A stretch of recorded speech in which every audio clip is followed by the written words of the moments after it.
And down here at the bottom of page 30. A certain shopkeeper sent his son to learn about the secret of happiness from the wisest man in the world. The lad wandered through the desert for 40 days and finally came upon a beautiful castle high atop a mountain. It was there that the wise man lived. Just a reminder that this is the story that the old man wanted to tell Santiago before he sent Santiago on his way. Rather than finding a saintly man, though, our hero, on entering the main room of the castle, saw a hive of activity. Tradesmen came and went. People were conversing in the corners. A small orchestra was playing soft music, and there was a table covered with platters of the most delicious food in that part of the world. The wise man conversed with everyone, and the boy had to wait for 2 hours before it was his turn to be given the man's attention. The wise man listened attentively to the boy's explanation of why he had come, but told him that he didn't have time just then to explain the secret of happiness. He suggested that the boy look around the palace and return in 2 hours. Meanwhile, I want to ask you to do something, said the wise man, handing the boy a teaspoon that held 2 drops of oil.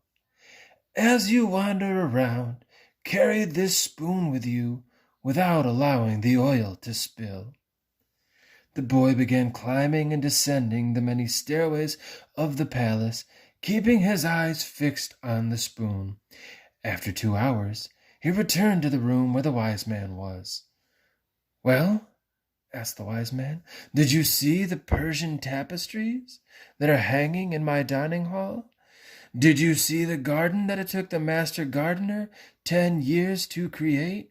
Did you notice the beautiful parchments in my library? The boy was embarrassed and confessed that he had observed nothing. His only concern had been not to spill the oil that the wise man had entrusted to him. Personally, I can't help but feel myself personally connecting to this particular story. I know personally that a lot of times during the school year, I get really focused on the quote unquote oil drops on my spoon. My teaching job, my coaching responsibilities, and as a result of that, I sometimes miss the little beautiful things that happen on a daily basis. If there's one thing that this change in circumstance has done for me personally, it is allowing me to not focus on the drops on the spoon. Then go back and observe the marvels of my world, said the wise man. You cannot trust a man if you don't know his house. Relieved, the boy picked up the spoon and returned to the exploration of the palace, this time observing all of the works of art on the ceilings and the walls.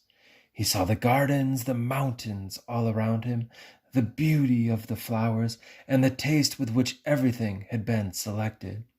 Upon returning to the wise man, he related in detail everything he had seen. But where are the drops of oil I entrusted to you? Asked the wise man. Looking down at the spoon he held, the boy saw that the oil was gone. Well, there's only one piece of advice I can give to you, said the wisest of wise men. The secret of happiness is to see all the marvels of the world and never to forget the drops of oil on the spoon. And to finish up, at least my personal interpretation of this particular anecdote that the King of Salem shares, the drops of oil on the spoon, the plates that I'm still balancing, is the teaching. I'm still doing my absolute darndest remotely. It's not an ideal situation. I've said that many times, but trying as hard as I possibly can to still give you students as decent a learning experience as possible during these trying times. So I haven't lost sight of the drops of oil on the spoon, but I will admit that I've noticed and seen a lot of what happens around me. I made a mention in a Flipgrid video recently about being able to just look into my son Owen's big old beautiful brown eyes, and it's been nice to be able to notice some things I haven't really seen as much when I've gotten wrapped up in just the day-to-day. So certainly for me, this is a little anecdote that proves helpful, And I hope that you too can find some of the power in the story that was just shared. What are you noticing now that something's been taken off your plate? How are you still managing, though, to not drop the oil off of your spoon? The shepherd said nothing. He had understood the story the old king had told him. A shepherd may like to travel, but he should never forget about his sheep. The old man looked at the boy and, with his hands held together, made several strange gestures over the boy's head. Then, taking his sheep, he walked away. At the highest point in Tarifa, there is an old fort built by the Moors. From atop its walls, one can catch a glimpse of Africa. Melchizedek, the king of Salem, sat on the wall of the fort that afternoon and felt the levanter blowing in his face. The sheep fidgeted nearby, uneasy with their new owner and excited by so much change. All they wanted was food and water. Melchizedek watched a small ship that was plowing its way out of the port. He would never again see the boy, just as he had never seen Abraham again, after having charged him his 1/10 fee. That was his work. Who is this Melchizedek? I know I needed to figure that out the first time I read this book, so I did take it upon myself to do a little research and figure out who this Melchizedek figure was in the Bible. And again, I encourage you to maybe consider doing the same.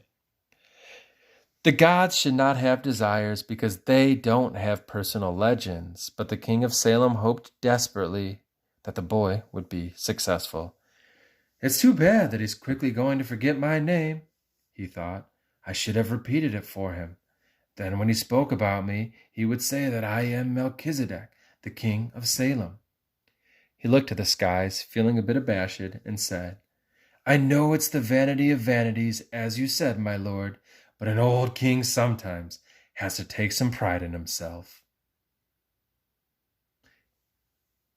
Next time we read, we'll pick up right here on the bottom of page 33. How strange Africa is, thought the boy. Till next time.